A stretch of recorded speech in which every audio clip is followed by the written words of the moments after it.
Irmãos, feliz sábado. Quero dizer a todos que é uma alegria, um privilégio estar com vocês. Quero também estender um feliz sábado a todos aqueles que nos assistem através das plataformas digitais. Queremos realmente enaltecer a importância de Deus e o privilégio, de estarmos na tua casa de oração nesse dia de sábado. Tem alguns pastores, alguns mais antigos, que eu gosto muito de escutar os seus sermões. Um deles é o pastor Aleri Barbosa.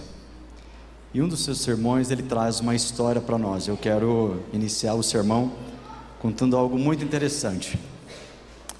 A história é assim: um casal decide passar férias numa praia no Caribe, no mesmo hotel onde passou a lua de mel 20 anos antes. Por causa do trabalho, a mulher não pôde viajar com o marido, deixa para ir alguns dias depois. Quando o homem chega a seu quarto do hotel, vê que é um computador com acesso à internet.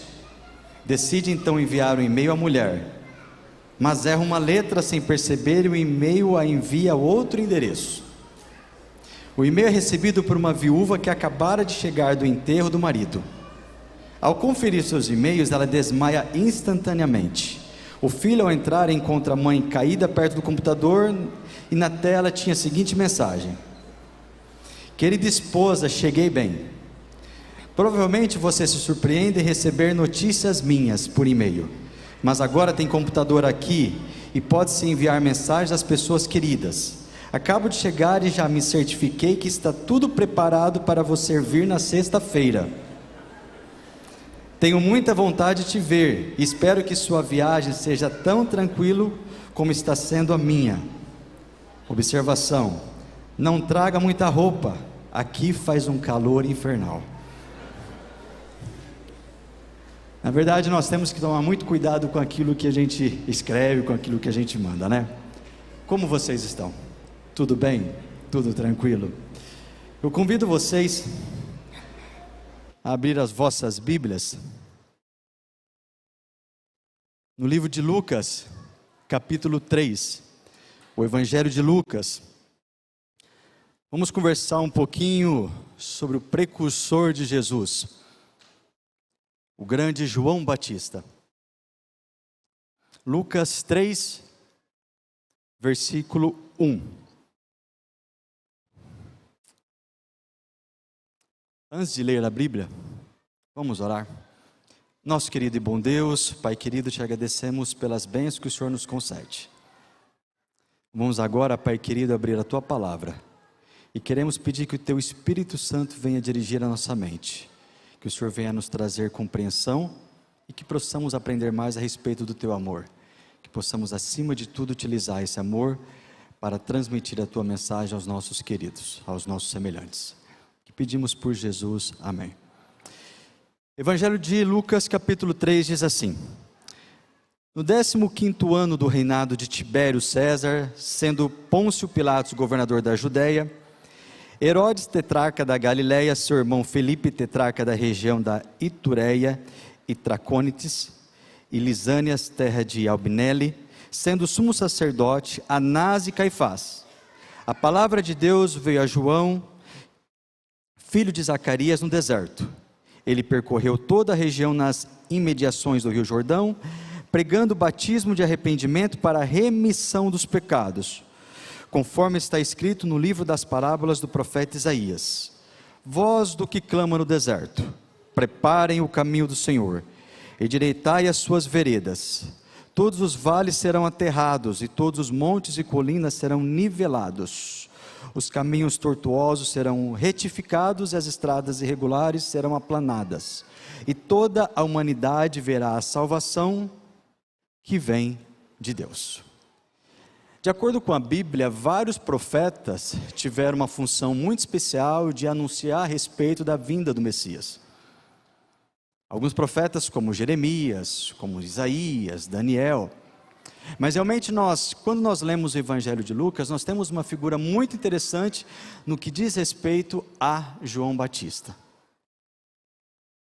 Quando estudamos a história, nós percebemos que era um costume muito frequente dos reis pedir para que os seus súditos fossem à frente, para verificar se as estradas estavam corretas, se não tinha qualquer espécie de irregularidade, para que assim o caminho daquele rei, o caminho daquela majestade, pudesse transcorrer de forma mais tranquila.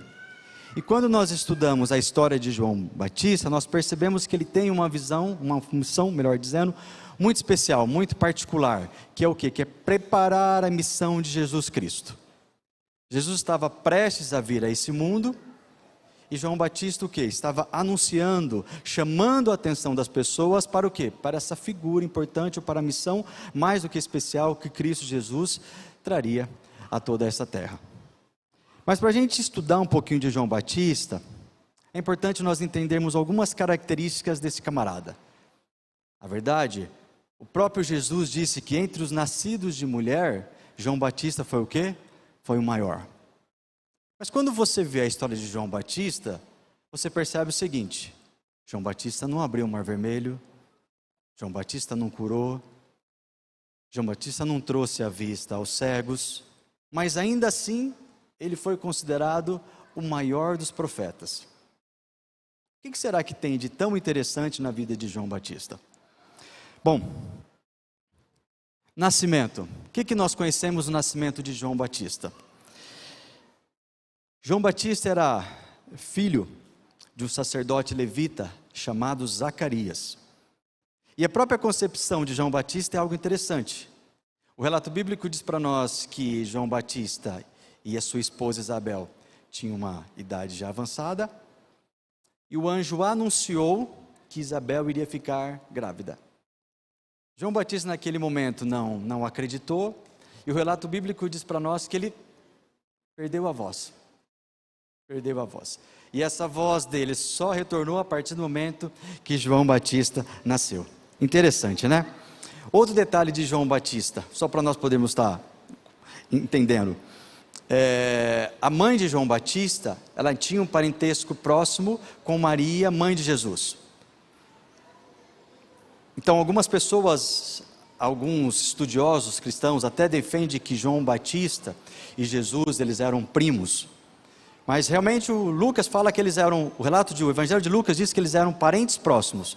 Mas o interessante é que o próprio relato bíblico também diz para nós que, numa determinada situação, Maria foi visitar Isabel, as duas já estavam grávidas, e o relato bíblico diz para nós que João Batista se mexeu no ventre de Isabel. Era como se o próprio João Batista, ainda criança, já percebesse a presença do Salvador. Interessante, né? Nome. Por que João Batista? Na cultura judaica cristã, cultura antiga, quem era responsável por dar o nome aos filhos eram as mães. Mas particularmente no caso de João Batista, quem deu o nome dele foi o seu pai, e obviamente a mãe assim concordou. Batista faz referência efetivamente ao exercício, à atividade dele de batizar as pessoas no Rio Jordão. Por isso que o nome dele, ou por isso que ele se tornou conhecido como João o Batista, porque ele batizava pessoas. Outro detalhe também muito interessante da vida de João Batista, é como eu disse para vocês, João Batista era filho de Zacarias. Zacarias era sacerdote, pertencendo à tribo de Levi. E as crianças, filhas de sacerdote, tinham por costume, a partir de uma determinada idade, elas serem conduzidas ao templo para que elas começassem o quê? A receber os ensinamentos. Por quê? Porque futuramente elas também estariam exercendo esse ministério junto ao templo. Mas estranhamente, João Batista não foi conduzido para os saduceus ou para os escribas daquela época. A Bíblia mais particularmente fala que João Batista, ele viveu no deserto e desfrutou a sua espiritualidade, teve aquela proximidade com Deus nessa reclusão que o próprio texto bíblico fala para nós. E aqui abro um parênteses para vocês. O professor Rodrigo Silva, ele diz que na época de João Batista existia uma seita chamada os essênicos. Quem que são os essênicos? Na verdade eram sacerdotes que de um determinado momento eles deixaram de concordar com as crenças, com aquilo que os próprios sacerdotes, os escribas daquela época pregavam. Então, não concordando com os ensinamentos daquela época, essa seita, eles se afastaram e passaram a viver de forma isolada, em montanhas, em desertos. Então, alguns historiadores, isso eu estou falando para vocês hipoteticamente, alguns historiadores comentam que talvez a própria mãe de João Batista tenha levado ele para esses essênicos e lá ele tenha recebido essas instruções, até mesmo porque essa seita, ela tinha como uma das características os banhos, algo que depois foi desenvolvido por João através do batismo. Mas eu estou dizendo para vocês que isso não está na Bíblia, isso é uma hipótese que alguns doutrinadores, alguns escritores judeus comentam. Tudo bem? Tá? Outro detalhe também bem interessante de João Batista, por mais que ele tenha vivido nos desertos, a Bíblia fala para nós que ele pregava nos desertos e também nos grandes centros. Ellen White até chega a dizer para nós algo muito interessante sobre João Batista. Às vezes algumas pessoas defendem a ideia de que, não, João Batista viveu no deserto, então nós como cristãos, nós também temos que nos refugiar, temos que nos isolar do mundo para que possamos viver de forma muito intensa o Evangelho. Mas Ellen White fala que não. Ela fala que João Batista, ele saía do deserto, ia para a cidade, se inteirava dos assuntos para eles saberem o que as pessoas estavam pensando, quais que eram as deficiências das pessoas, para que assim ele pudesse estar melhor preparado para poder falar para as pessoas. Então, duas características, ele pregava tanto no deserto, mas também nos grandes centros. Afinal, o governador da Judéia não iria no deserto para ouvir João Batista, correto? Alimento de João Batista. O que a Bíblia fala sobre o alimento de João Batista? Do que ele se alimentava? Gafanhotos e mel silvestre, não é verdade? Mel silvestre, na verdade, na Bíblia, tem uma importância muito significativa. É um símbolo de bonança, de gratidão de Deus. Mas e os gafanhotos? Vocês acham que ele se alimentava do inseto gafanhoto ou não? Hein? Quando vocês analisam o livro de Levítico, na verdade, existem dois tipos de gafanhotos, tá? E um dos gafanhotos, um desses insetos, é permitida a alimentação. Mas, de novo, estudando um pouquinho mais a fundo referente à alimentação de João Batista, alguns defendem que esse alimento, ele tinha uma palavra grega chamada acris, e que tinha também o significado de gafanhoto, tá? Na verdade, esse alimento, ele é fruto de uma planta chamada alfarroboeira, e é comumente apelidada por pão de São João, como se fosse uma vagem. Era um alimento extremamente nutritivo e também utilizado pelas pessoas pobres da época. Tá? Não estou descartando a possibilidade deles se alimentar de gafanhotos e insetos, mas a maioria dos estudiosos dizem para nós que essa alimentação de João Batista, na verdade, era através dessa planta, acris, tá bom? Outro detalhe de João Batista, a roupa. A Bíblia fala que João Batista se vestiu o quê? Com um cinto de couro, não é verdade? Uma capa de pele de camelo. Com certeza, gente, era uma vestimenta muito, muito diferenciada. Para nós hoje é diferenciada, é estranha, e na época também do próprio João Batista era algo diferente. Agora, por que ele se vestia dessa forma? Na verdade, os judeus, eles aguardavam que antes de Jesus voltar, antes de Jesus vir a essa terra, na verdade o profeta que estaria anunciando, iria ser muito parecido com Elias, e Elias tinha essa característica na sua vestimenta. Por fim, a morte de João Batista. João Batista morreu de uma forma extremamente triste, né? Ele foi decapitado. A Bíblia fala que em um determinado momento, numa festa, o rei pediu para que a filha da sua esposa, Salomé, fizesse um pedido, e ela, por indicação da mãe, pediu a cabeça de João Batista. Uma morte muito triste, quando nós olhamos para quem foi João Batista, né? Aquilo que ele desempenhou. Mas quando nós olhamos para a vida de João Batista, você percebe que João Batista foi um baita de um profeta. Instituiu o batismo e hoje milhões e milhões de pessoas são batizadas, creem em Cristo Jesus, proveniente o quê? Do ministério desempenhado por João Batista. Eu queria trabalhar um pouquinho com vocês aqui, um pouquinho do texto bíblico, e mais particularmente entender por que João Batista foi realmente um grande profeta, e que lições nós podemos extrair da vida e da história de João Batista. Convido a todos vocês a lerem o livro de Lucas, Evangelho de Lucas, capítulo 3, versículo 15.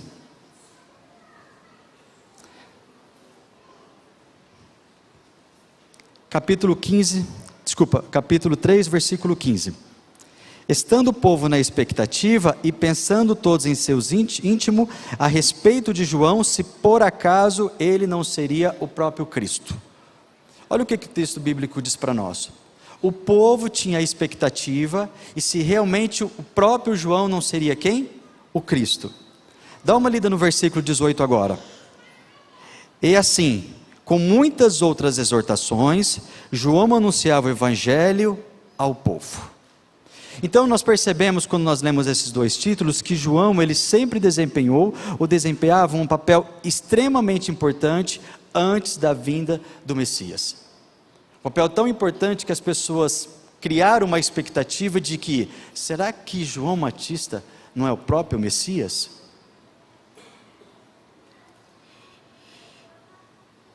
Por que a mensagem de João era tão especial? Por que João Batista revolucionou tanto aquele povo? João era um evangelista, um pregador e por sinal um homem muito simples e assim, bem original na forma como se vestia e na forma como se alimentava. Pregava em circunstâncias adversas.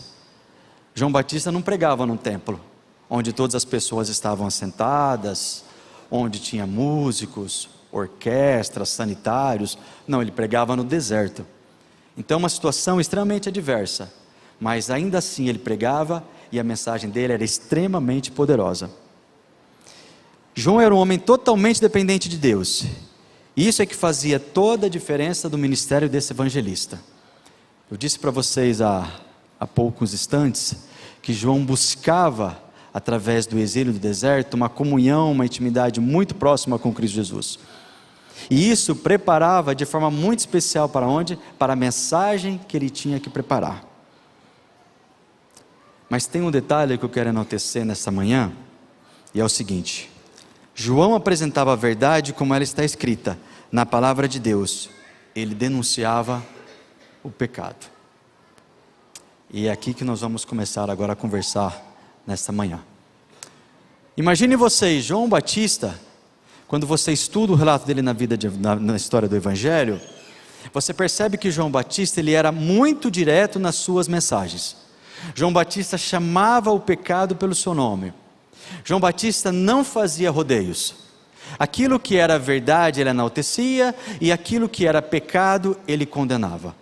Em nenhum momento, quando você estuda a história de João Batista, você percebe que ele passava a mão nas pessoas, que ele falava aquilo que as pessoas queriam ouvir. Ao contrário, ele era direto na sua mensagem. Vocês querem ver? Vamos ler o versículo 7 até o 10, ainda do capítulo 3 de Isaías. Preste atenção à forma como ele se dirigia durante os seus sermões. João dizia, versículo 7, capítulo 3 de Lucas. João dizia às multidões que saíam para ser batizadas: raça de víboras, quem te deu a entender que vocês podem fugir da ira vindoura? Produzam frutos dignos de arrependimento, e não comecem a dizer uns aos outros: temos por pai Abraão. Porque eu afirmo a vocês que Deus pode fazer com que destas pedras surjam filhos de Abraão. E também o machado já está posto à raiz das árvores. Portanto, toda árvore que não produz bom fruto é cortada e lançada aonde? E lançada ao fogo. Imagine João pregando para a nossa geração. Uma geração extremamente delicada, uma geração mimimi. Imagine João Batista falando isso para nós.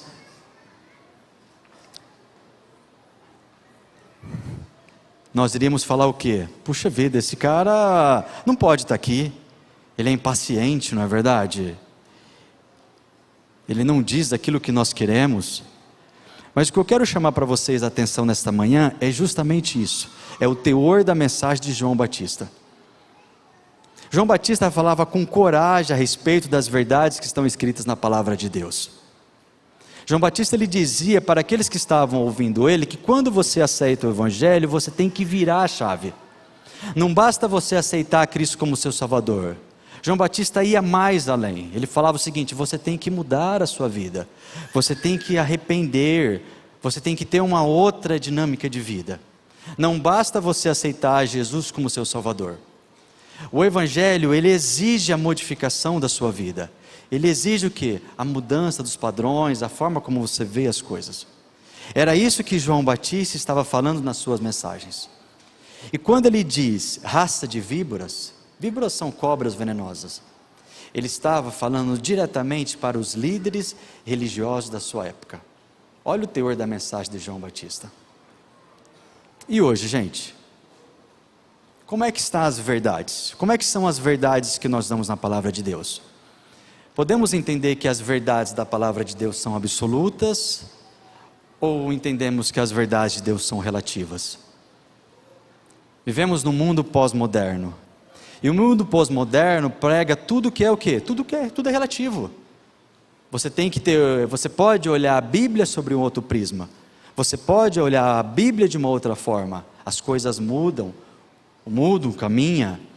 E alguns preceitos, algumas doutrinas que estão na palavra de Deus, de acordo com esse pós-modernismo, o que tem acontecido? Elas são retiradas, elas têm sido mudadas, elas estão sendo alteradas, e as pessoas estão deixando de acreditar na palavra de Deus da forma como nós conhecemos. E esse relativismo, esse pós-modernismo, ele está infiltrado de uma forma tão predominante na nossa vida, que até coisas do nosso cotidiano alteraram. O que é feio agora é belo, o que é belo agora é feio, e assim, está tudo diverso, as coisas estão complicadas. Há um tempo atrás eu estava escutando o rádio, e as pessoas estavam debatendo acerca de algo que é muito comum nos nossos meios. Quando você precisa de um médico, o que você faz? Você precisa de um ortopedista. Você procura uma pessoa conhecida, pergunta se ela realmente conhece aquele médico, busca referências desse médico. Se você for mais cuidadoso, conversa com outro médico conhecido, não é verdade? Para que o tratamento seja adequado àquela necessidade que você precisa. Mas sabe o que está acontecendo hoje? A maioria das pessoas hoje esses valores estão tão complicados, tão mudados, que hoje quando as pessoas precisam de algum médico ou outro prestador de serviço, sabe qual que é o primeiro caminho que a pessoa procura? Instagram. A pessoa olha o Instagram, olha o médico e deixa eu ver quantos seguidores que esse camarada tem. Esse camarada tem mais de 1000 seguidores. Esse camarada é top. Às vezes, olha para aquele que foi indicado, olha o número de seguidores e, puxa vida, mas esse cara só tem 2, 3, 50 seguidores. Não, esse cara não deve ser muito bom. Esse meu profissional não é qualificado, então eu vou atrás do outro profissional. Vocês estão entendendo? Inversão de valores. O que antigamente era uma prática recorrente, deixou de ser. As pessoas estão buscando outra forma de conhecer a Bíblia, outra forma de procurar conhecer a respeito de Deus. Isso está trazendo uma complicação muito grande dentro do mundo cristão. O pós-modernismo, ele prega isso, essa nova roupagem da Bíblia, essa nova inversão de valores. E se nós não tivermos realmente estudados, enraizados naquilo que Jesus tem dito para nós teremos sérias consequências. Querem saber um pouquinho a respeito do pós-modernismo? Vou falar para vocês algumas características, tá bom? Há uma preocupação com o indivíduo e não apenas com a coletividade. Diferenças são respeitadas, levadas em consideração. Pós-modernismo valoriza o aqui e o agora. Ele também enfatiza a subjetividade. Nada é concreto e fixo. A Bíblia é concreta ou é fixa? A Bíblia é concreta. Os seus ensinamentos são fixos. Mas o que o pós-modernismo prega? O subjetivismo, o eu, aquilo que é do homem. O homem muda, o homem pensa. Então aquilo que é doutrina também tem que o quê? Se adaptar a essa nova modernidade, a essa nova preocupação. Como eu disse, nada é concreto e fixo. Aquilo que antes era tido como verdadeiro passa a ser visto apenas como uma hipótese. Não, aconteceu lá atrás, mas agora as coisas mudaram, entendeu? Era uma hipótese, entendeu? Então nós temos que dar uma outra roupagem, uma outra forma de interpretação. Outra característica é o multiculturalismo e a pluralidade fruto da globalização, ou seja, valorização de todas as culturas. Não existe cultura melhor ou pior, não existe tudo é válido, tudo é aceitável. Se você analisa a cultura de um outro povo e você entende que essa cultura está em desacordo com a palavra de Deus, não, isso não existe. O pós-modernismo não admite. Nós temos que prestigiar todas as culturas. Tudo é aceitável dentro do pós-modernismo. Outra característica, tentar criar um padrão único não está correto. Fragmentar, respeitar as diferenças e individualidades. Descentralização, outra característica. Então, um indivíduo pensa de uma forma, o outro pensa de outra forma, tudo é válido. Você não pode concentrar valores, você não pode concentrar princípios. Outra característica, esse cristianismo progressivo, esse cristianismo pós-moderno, ele respeita a diversidade. Para eles a diferença não é importante, deve ser aceitada e valorizada. Sexto, banalização ou ausência de valores. Esse é o pós-modernismo. Vocês estão percebendo? O pós-modernismo está criando uma inversão daquilo que nós conhecemos como certo e que é errado. E agora nós vamos dar um pouquinho mais à frente, mas nós vamos tentar entender quais são as consequências desse pós-modernismo dentro de uma chamada agora cristianismo progressivo. Quando nós falamos assim em pós-modernismo e essa inversão de valores, isso tem afetado de forma muito clara aquilo que nós conhecemos como a verdade e aquilo que nós conhecemos na palavra de Deus. Há uns dias eu escutei uma reportagem e ela dizia o seguinte: eles fizeram uma pesquisa nos Estados Unidos com casais cristãs. E pasmem vocês, porque a pesquisa ela revelou que mais de 50% de casais cristãos nos Estados Unidos acham que o sexo casual, o sexo fora do casamento, é algo normal e aceitável. Você olha para a Bíblia, você tem um mandamento explícito sobre a questão de sexualidade, a questão de adultério, mas ainda assim os cristãos, defendendo a pós-modernidade, eles estão dizendo, pelo menos mais da metade, estão defendendo que o sexo casual, fora do casamento, em algumas situações, é algo extremamente aceitável. Complicado, né? Muito complicado. O que eu quero dizer para vocês? Esse pós-modernismo, ele tem trazido consequências muito sérias na questão da religiosidade. Nós temos hoje enfrentado a questão do cristianismo progressivo. Então são cristãos, são estudiosos, que estão defendendo uma mudança, uma nova roupagem, disso que nós conhecemos como verdade, disso que nós conhecemos como escritura. Eles têm alguns princípios, alguns pilares, e eu vou estar conversando com vocês a respeito deles. Por que eu estou falando isso, gente?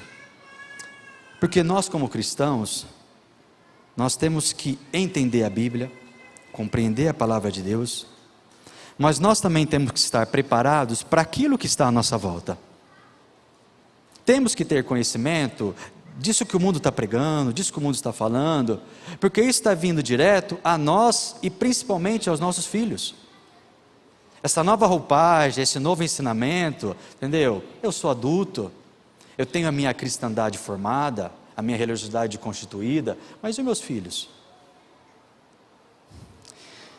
Hoje nós estamos brigando com a questão chamada cristianismo progressivo. Primeiro pilar desse novo cristianismo progressivo. Olha o que eles defendem. Princípio cristológico. Jesus é a chave hermenêutica. Hermenêutica, como vocês sabem, é uma forma de você interpretar as escrituras. Bom, isso para nós tem uma relevância muito grande. Porque você usa a palavra de Deus, aquilo que nós conhecemos e tal. Mas de acordo com o cristianismo progressivo, a chave, a forma de interpretar as escrituras, sabe o que é? Jesus Cristo. A fonte de autoridade, segundo o cristianismo progressivo, não é mais a palavra de Deus. A fonte de autoridade não é a Bíblia em si, mas Jesus, sua vida e seus ensinos. O evangelho como vivido e pregado por Jesus é apresentado como um filtro, uma espécie de filtro. Só passa aquilo que foi dito, afirmado por Jesus. Vocês estão entendendo? Então eles pegam o evangelho, Jesus, o que Jesus disse? Jesus falou sobre homossexualidade? Não, Jesus não falou sobre homossexualidade.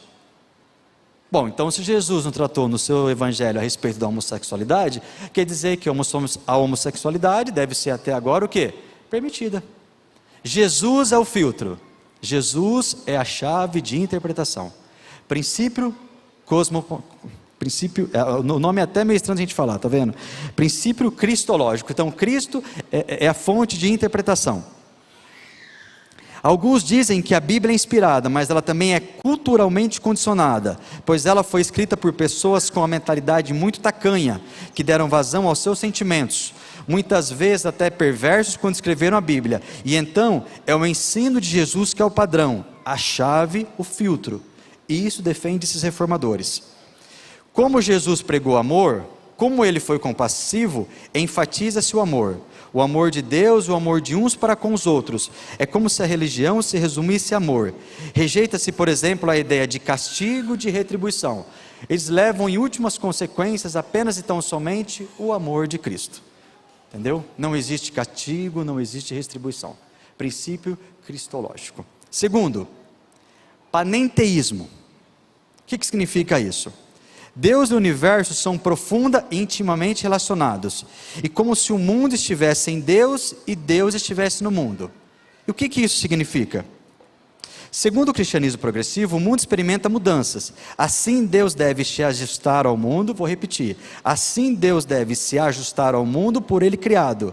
Deus deve se tornar parte do objeto que muda, para que ele possa ter um perfeito conhecimento do objeto de suas criaturas. Em outras palavras, à medida que o mundo muda, Deus muda. Então quer dizer, os textos bíblicos que você encontra na palavra de Deus, que referem à imutabilidade de Deus, que em Deus não há variação de mudança, pelo cristianismo progressivo, isso não existe. Ok?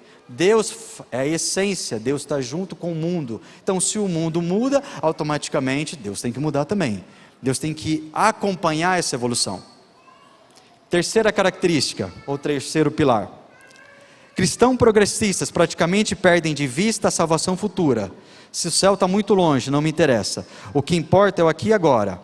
Aí os cristãos progressistas focam nos problemas da humanidade.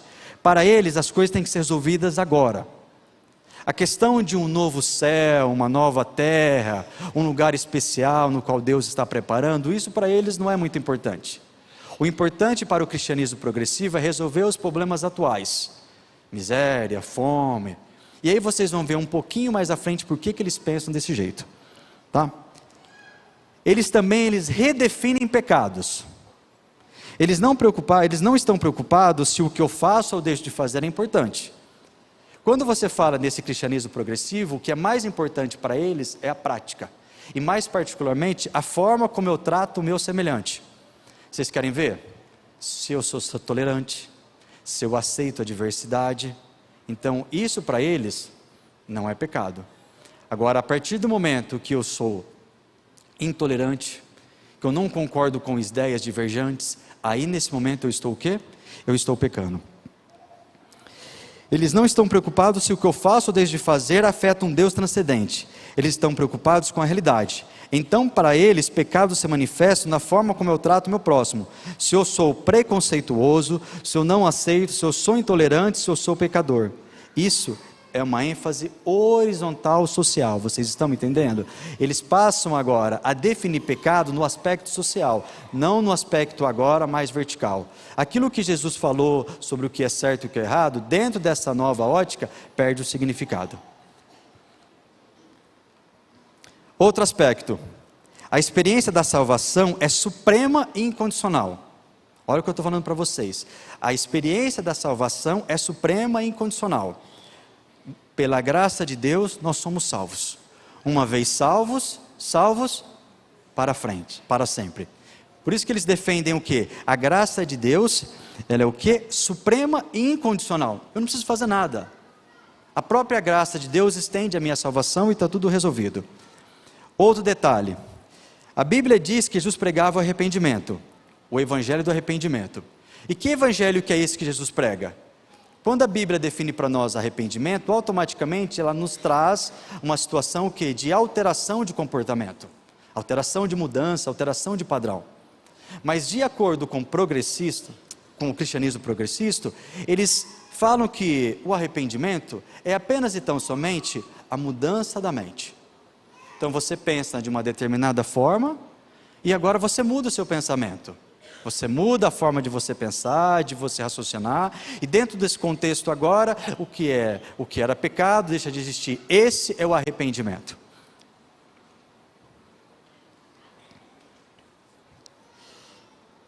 Essa doutrina, ela diz o seguinte: a noção de obediência à lei também é extremamente legalismo. Falar em lei é legalismo. Você não conversa sobre lei. Para o cristianismo progressista, a lei ela serve apenas e tão somente para dizer algumas coisas que você tem feito e só para isso. Não se fala em lei. Falar em lei é o quê? É legalismo. Isso é contra. Lembra que eu falei para vocês? A experiência da salvação ela é o quê? Suprema e incondicional. Então, na verdade, vocês já estão salvos porque Deus é amor e Deus estende a sua salvação a todas as criaturas. Um outro pilar muito importante. Ortopraxia em vez de ortodoxia. Vamos definir os conceitos. Ortopraxia tem a ver com a prática. Ortodoxia tem a ver com crenças. Nós somos cristãos o quê? Ortodoxos. Na verdade, temos um conjunto de normas e que pela fé, nós entendemos que isso o quê? É a palavra de Deus. Mas para o cristianismo progressista, esse conjunto de leis, ele deixa de ter importância. A religiosidade agora, ela está fincada o quê? Na prática. O que manda é a prática da fé. A própria Bíblia é avaliada a partir dessa perspectiva. Como eu já disse para vocês, a questão do homossexualismo, eu não me importo com o que a Bíblia diz. O que manda é o que a experiência humana diz, é a prática. A razão e a experiência humana está acima de doutrinas e dogmas. Eles pregam muito a liberdade do Espírito. É o Espírito como um vento. Então, diante desse contexto, o que essa nova concepção elas dizem? O sábado para mim é o 7º dia da semana. Mas também pode ser a terça. Pode ser a quarta. Eu tenho uma liberdade de pensamento. Entendeu? O importante é a prática. Se realmente eu entendo que um dia de guarda é importante, eu vou guardar o dia que eu entender que é necessário e pronto. Vocês estão me entendendo? Quinta característica. Religião em vez de cristianismo. É como se o cristianismo fosse um conjunto de crenças fechadas e isso não está correto. O mais importante do que o cristianismo é o sentimento religioso, é a experiência religiosa, é isso que manda. Portanto, existem outros meios válidos de se conectar a Deus. Experiência religiosa é mais importante que a fé cristã. Então, os momentos de culto, aquela exaltação, esse sentimentalismo, isso é mais importante que a razão. ênfase no sentimento religioso, na ética, ser bom. O que é ser cristão? É ser amável, tolerante, aceitar pluralismo religioso. E isso o próprio cristianismo defende. O que eu vou falar para vocês? Nem todos defendem esses pilares. Nem todos eles que advogam, que defendem, que aceitam esse cristianismo progressivo atual, utilizam de todos os pilares, mas a maioria deles estão utilizando esses pontos, esses princípios que eu passei para vocês agora. O cristianismo liberal, ele traçou uma linha muito divisória com o cristianismo que nós conhecemos, o cristianismo tradicional. O cristianismo liberal, ele não aceita a Bíblia como inspiração. O cristianismo liberal tem essa ideia: a palavra de Deus não é inspirada e ponto final. Já o cristianismo progressivo, ele está no meio termo entre o cristianismo tradicional, que é o que nós acreditamos, que é o que nós defendemos, e o cristianismo liberal. Eles dizem o seguinte: a Bíblia é inspirada por Deus, ou algumas partes da Bíblia é inspirada por Deus. Então alguma coisa eu posso aceitar, mas outra coisa é culturalmente estranha, ficou para trás, não está de acordo com a nossa realidade, então nós não temos que aceitar. Estão entendendo, gente? Pós-modernismo é isso. Pós-modernismo são esses princípios, essas questões, que estão de uma forma muito problemática, desvirtuando, mudando totalmente aquilo que nós conhecemos a respeito da verdade de Deus. Por que eu disse isso para vocês? Eu já falei. Porque nós temos que saber. Nós temos que estar preparados. E vocês querem agora perceber? Vamos entender um pouquinho mais o que é o cristianismo progressivo. E eu acho que meu tempo está acabando já, né, pastor? Puxa vida. Eu quero que vocês peguem a Bíblia de vocês, Mateus 5. Eu vou só fazer algumas ponderações com relação a isso, mas só para vocês entenderem como é que é o cristianismo progressivo.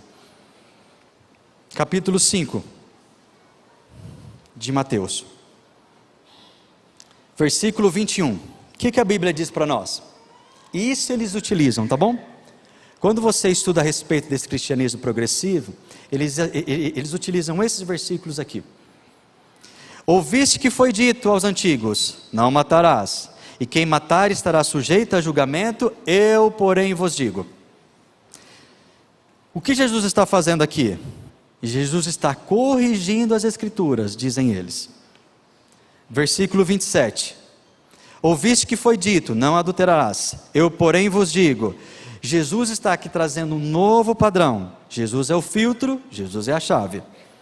Versículo 31, também foi dito: aquele que repudiar sua mulher, eu porém vos digo. Versículo 33, também ouviste que foi dito aos antigos: não jurarás, eu porém vos digo. Vocês estão vendo? E tem um que eles gostam muito, que é o versículo 38. Ouviste que foi dito: olho por olho, dente por dente, eu porém vos digo. O que acontece aqui?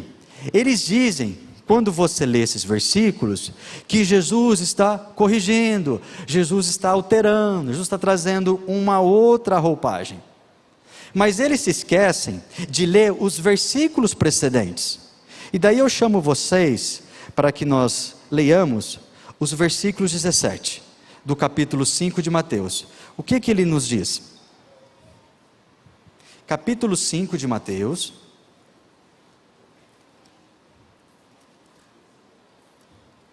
(17).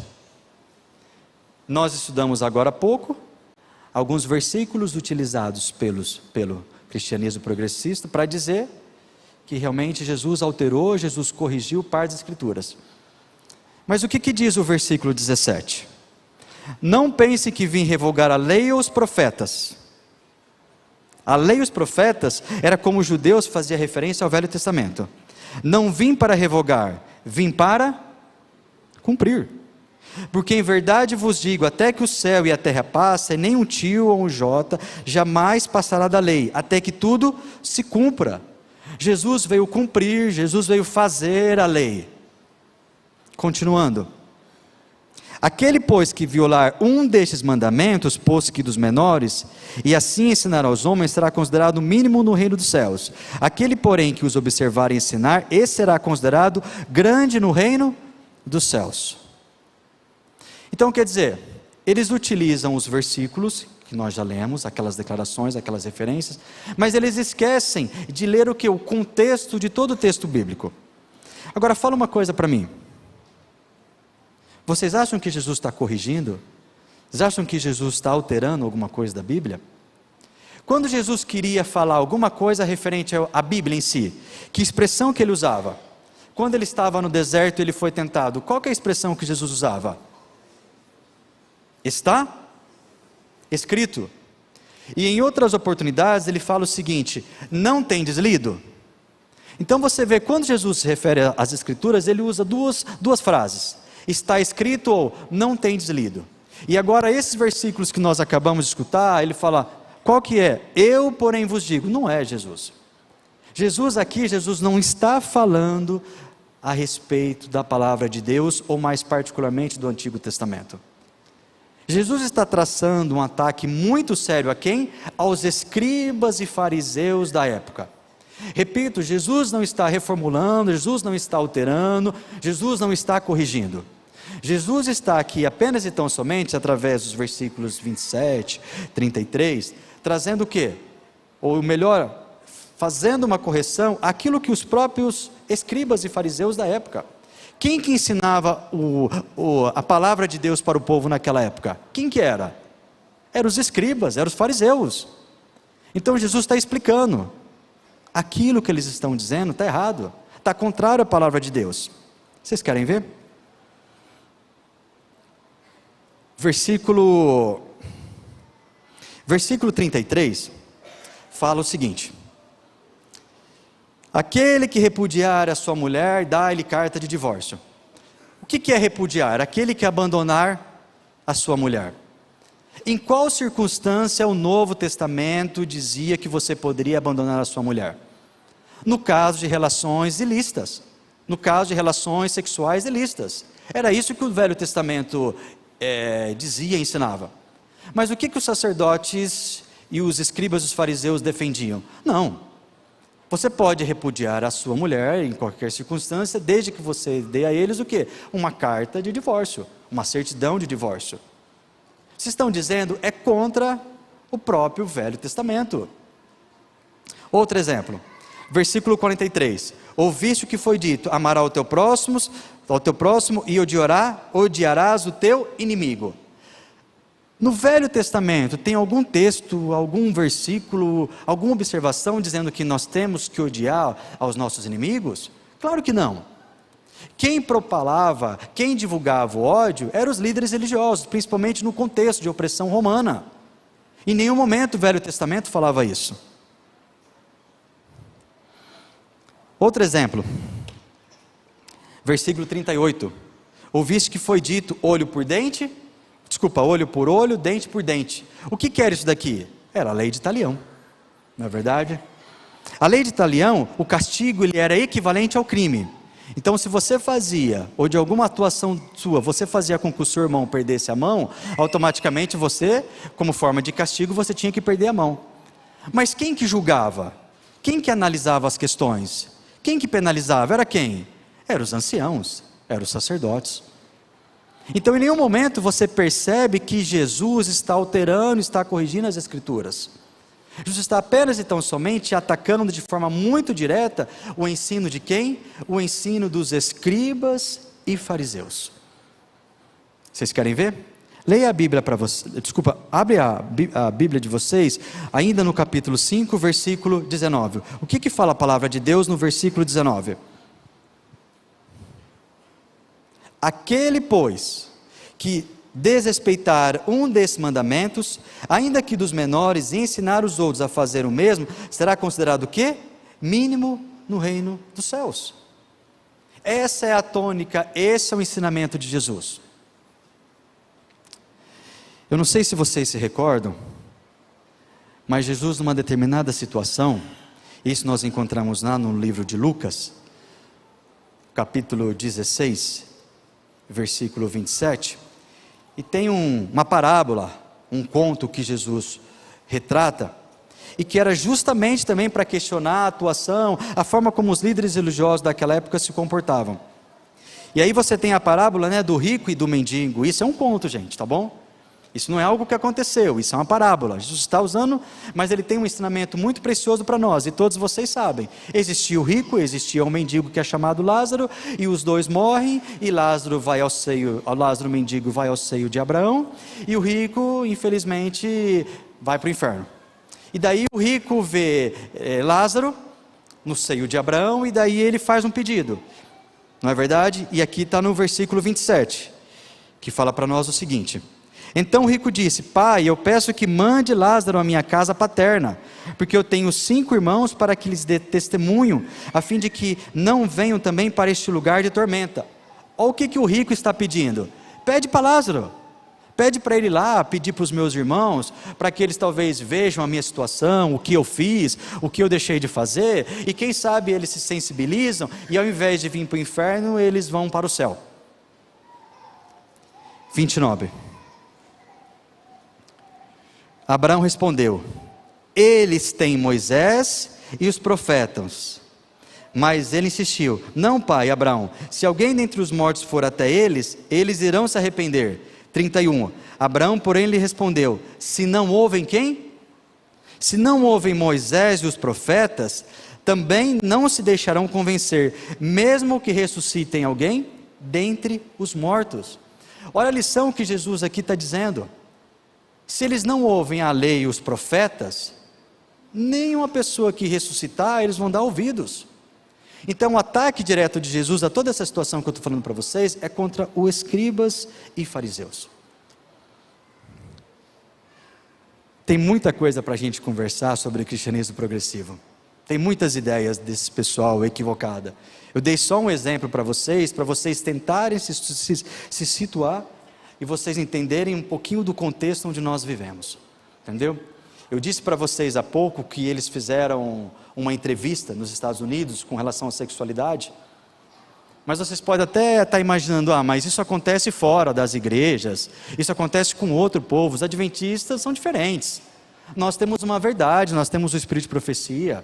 Mas eu vou contar para vocês uma coisa que nós ficamos sabendo aí alguns dias atrás.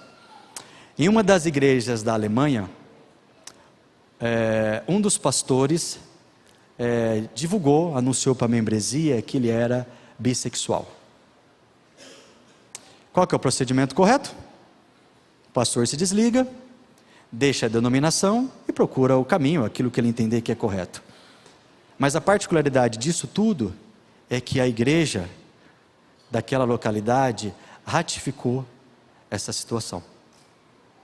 Aceitou como uma nova opção sexual do pastor e não excluiu ele do ministério sacerdotal ou pastoral. O que a igreja teve que fazer? A igreja adventista teve que intervir de forma muito séria e defender os seus princípios, aqueles que estão esculpidos na palavra de Deus, e realmente pôr um basta nessa situação. Repito, a igreja não admitiu a permanência dessa situação. O que é isso? Isso é pós-modernismo. Isso é cristianismo progressismo. É a forma como essas ideias têm adentrado dentro da nossa igreja, e nós temos que tomar extremamente cuidado com relação a isso. O que a Bíblia diz sobre a verdade? Salmo 119, 160. As tuas palavras são em tudo verdade, desde o princípio, e cada um dos teus juízos dura para sempre. 2 Timóteo 3, 16, 17, toda a escritura é inspirada por Deus e útil para o ensino, para a repreensão, para a correção, para a educação, a fim de que o servo de Deus seja perfeito e perfeitamente habilitado para toda boa obra. Numa determinada situação, a Bíblia fala que Jesus chamou os seus discípulos para Cesárea de Filipe. Cesárea de Filipe, só para vocês entenderem, era um local extremamente pagão. Talvez um dos locais mais pagãos daquela região seria Cesárea de Filipe. Ali as pessoas cultuavam o deus Baal, o próprio imperador tinha ali os seus deuses, as pessoas cultuavam os bodes dançantes. E aí Jesus chega para os discípulos e pergunta assim: e quem que vocês acham que eu sou? O que as pessoas falam que eu sou? E o que os discípulos disseram? Um diz que você é profeta, não é verdade? É um bom pregador, é um bom evangelista. Eles falaram coisas boas de Jesus. Jesus ser considerado como os profetas do Antigo Testamento, falaram, você é Elias, Jeremias. Gente, Elias foi talvez o segundo maior profeta do Antigo Testamento. Temos Moisés, não é verdade? Moisés faz a referência à lei, e Elias faz a referência aos profetas. Então chamar Jesus de Elias era um qualificativo excepcional. Mas Jesus, ele chega para os discípulos e pergunta, e vocês? Quem que vocês acham que eu sou? E daí o relato bíblico diz para nós que Pedro se dirige e fala o seguinte, você é filho do Deus Altíssimo. O que Jesus está dizendo com isso? Jesus realmente queria ouvir dos discípulos o que os discípulos imaginavam, ou pelo menos que os discípulos tinham a compreensão que Jesus naquele momento era o Filho de Deus. E vocês sabem por quê, gente? Porque quando nós assumimos que Jesus é o Filho de Deus, nós reconhecemos que Deus é o nosso Salvador, mas que Deus também é o Senhor da nossa vida. O mesmo Jesus que nos salva, é o mesmo Jesus que nos corrige, disciplina, nos ensina. Vocês estão entendendo isso? Hoje, infelizmente, muitas pessoas querem terem a Jesus como seu Salvador. É muito bonitinho falar isso, é muito bonitinho trazer Jesus como seu Salvador, mas ninguém quer mais ter Jesus como o quê? Como Criador, como Senhor da sua vida.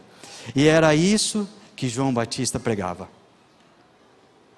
Quando você olha para a história, e eu queria convidar a Maria Eduarda para vir aqui cantar, quando você percebe a história, você vê que esse evangelho que nós acreditamos, esse evangelho que as escrituras aqui defendem, ele foi conquistado com muito sangue e com muito suor.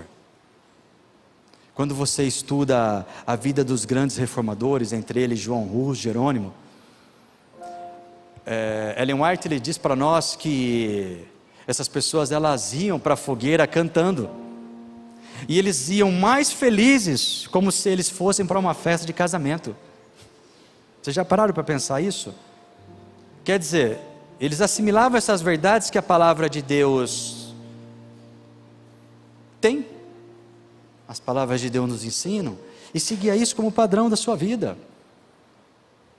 O que eu quero pedir para vocês nessa manhã, não afaste, não abandone a Bíblia.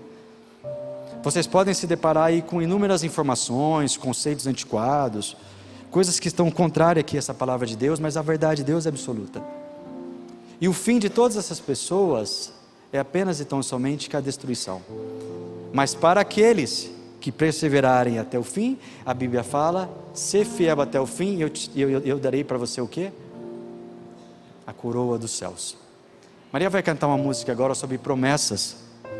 No final da música, aquele que realmente quiser entregar o seu coração, revalidar o seu compromisso de Deus, dizendo, Cristo, eu aceito a tua palavra, eu aceito a tua mensagem, e reconheço que essa palavra é a verdade, e que ela é imutável, que ela não sofre qualquer espécie de variação. Fica em pé que ao final eu farei uma oração.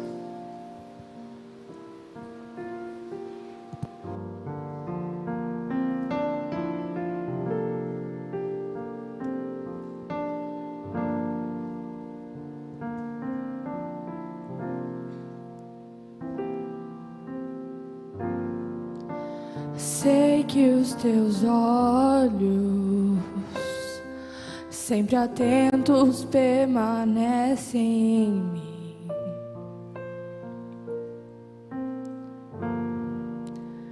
E os teus ouvidos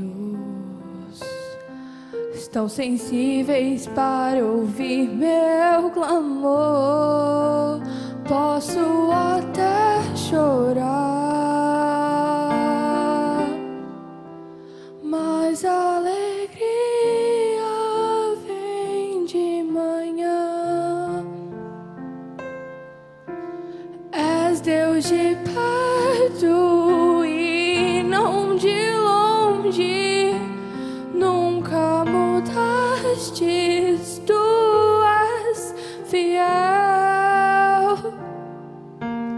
Deus de aliança, Deus de promessas, Deus que não é homem pra mentir. Tudo pode passar, tudo pode mudar, mas tua palavra se cumprir.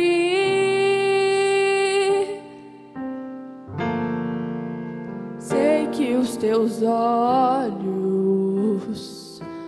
sempre atentos, permanecem em mim.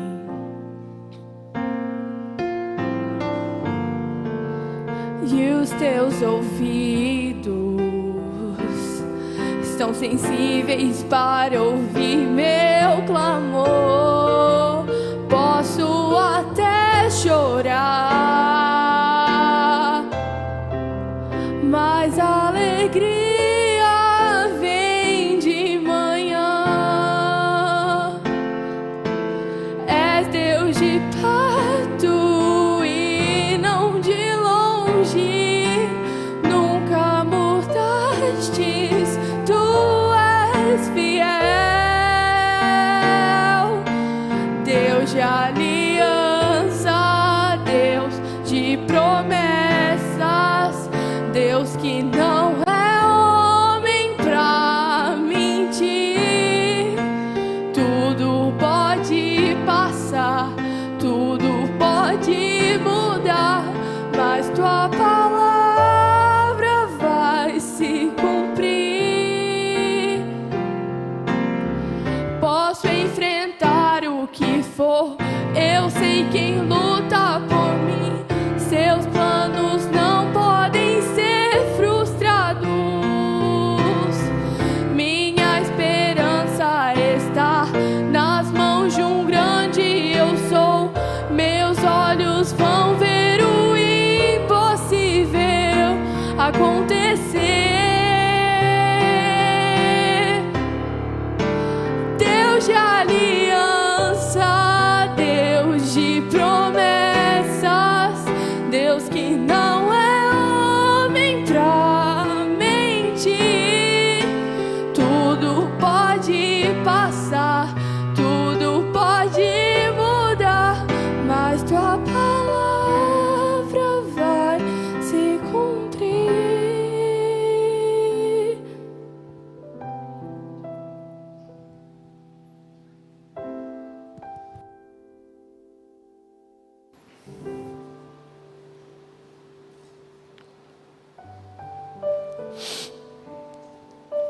Segundo Coríntios fala para nós assim, ó: destruímos raciocínios falaciosos e toda arrogância que se levanta contra o conhecimento de Deus.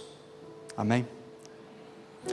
Querido e amigo Deus, Criador dos céus e da terra, Pai querido, estudamos nessa manhã a respeito da Tua verdade, essa verdade que é eterna, essa verdade que atravessou gerações e chega até nós. Estamos cientes de que várias pessoas tentam deturpar, tentam alterar, modificar aquilo que o Senhor tem nos ensinado. Mas, Pai querido, precisamos do Teu Espírito Santo, para que possamos nos manter firmes, para que possamos ter uma compreensão exata, e essa compreensão nos conduza para o céu. Cuide de cada um de nós. Nos dê um sábado feliz, perdoe os nossos pecados, é o que pedimos por Jesus. Amém.